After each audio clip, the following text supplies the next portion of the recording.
Hey, Pink Metal Guitar here. I got this yesterday. I replaced my Harley Benton with one of these Epiphone, a Les Paul Traditional Pro, and it's the Guitar Center edition, which has the satin back, which I didn't realize. Man, look at some of the, I don't know if you can see the dings in the neck, but there's a little trick I got for this. As I was doing a setup cleaning, I just lemon oiled the neck with the old Jim Dunlop 65. Now I take these cheapo Dollar General cheap pads, and I just rub the back of these necks to the heat, and you can see the difference.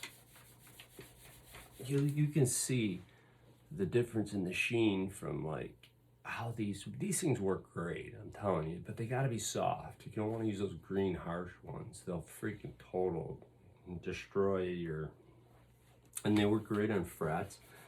So then you can use them to buff, like you could polish up your frets with them. And this one's got a little bit of wear on it. There's some grooves in there, but it doesn't need any refretting or anything yet, or filing.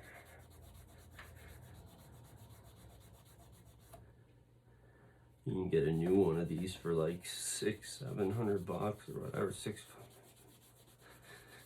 Probably cheaper, probably $500 or something. I don't know, but I just wanted to get rid of that Harley Benton 8-string. I'm done with that piece of crap.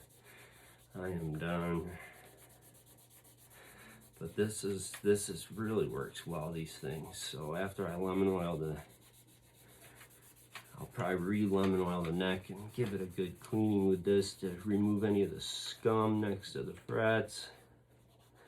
Yeah, there's a lot, so I'm lifting all of that out of there.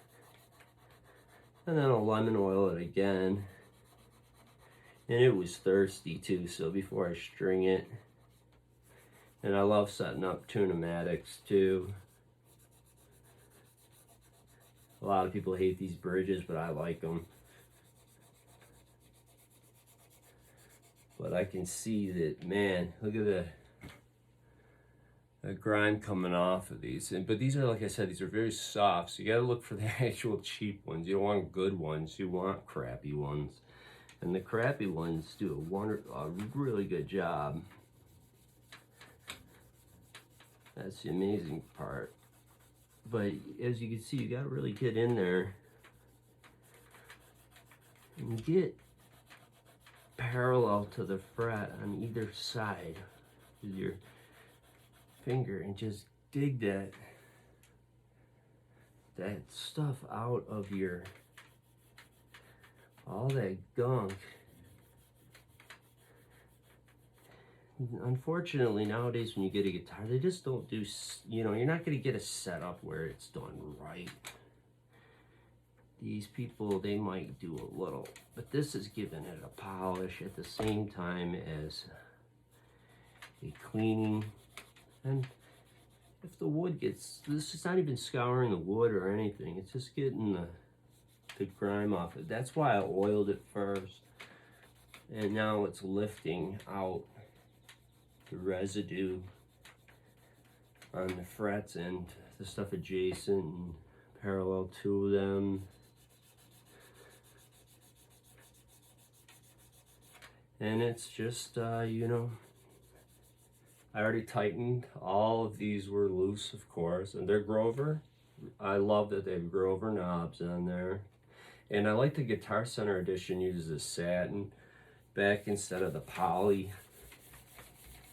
And again, I just keep working this and working this to kind of get that friction, that heat, to kind of smooth out some of those dings so they're not so noticeable to the thumb. And man, it's already getting smoother to the feel, like smoother to the touch just by, unfortunately folks, it comes down to elbow grease, man. It's work, man. It's like nothing but work, and that's the truth. And I don't want to take sandpaper to this one, really garf it up, man. I just want to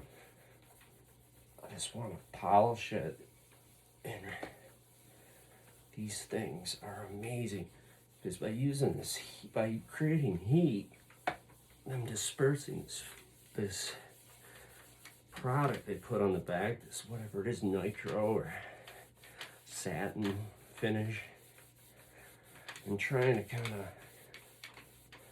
smooth out some of these dings without doing any filling and then sanding and then refinishing. It doesn't, it's a guitar not worth, it's not worth doing it. You really shouldn't do that to any instrument. You'll destroy its value anyway once you start getting into that, unless, you know, it's done by the factory. But I'm already seeing an improvement in this neck. Look at it now, start to, even though it's smooth to the touch, it's got a glisten to it. Look it up here and look at this. So just a couple setup tips. So what I'm going over today is just, you know, and I'm just gonna hang on, and as soon as I get this where I feel like it's ready for one more oiling, I'll show you how this Dunlop applicator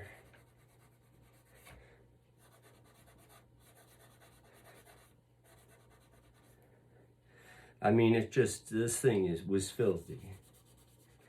And you can really see it starting to come to life, these frets.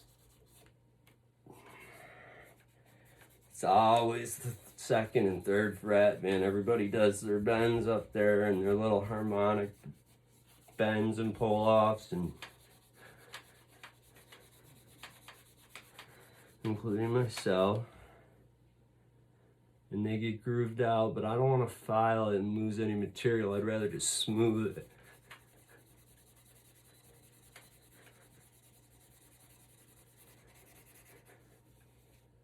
So I got that neck where I don't see any more garbage, you know, next to the frets anymore. So this product here, this Dunlop 65, you can just kind of carefully, I'll show you, you can do it like this, because it has a little applicator where you just kind of squeeze a little out through this felt tip here, and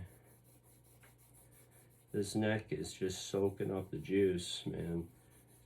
And you can apply it liberally, because I have a rag that I'm going to wipe it down with in a second. You know, what it won't suck in, you can just wipe it off. But you'd be surprised what these necks drink up. They're thirsty, man. They've been sitting for years on a shelf, or they're parched.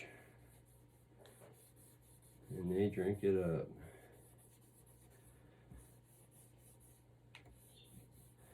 So I give it a good application like this, so I see it in the angle of the light glistening, and then I know I got myself. When it gets to the higher frets here, you maybe use your finger just lemon oil. It's not gonna hurt you or anything. You wanna wipe it off your hands, of course, but it's not like something real toxic, harsh. You know, I even like to just work it in there with my finger, because I know then it will be into the wood. And then I'm gonna get a rag and finish that off and clean it. And I left that rag in the other room, so that's it for today. But that's just some basic stuff. Remember, these cheapo, you can find them at Dollar General or cheap dollar stores. They're these cleaning cloths, and I swear to God, they're meant to be abrasive, but these ones are like soft with the touch, and they're perfect for guitar work. All right, have a good day. Pink Metal Guitar signing out.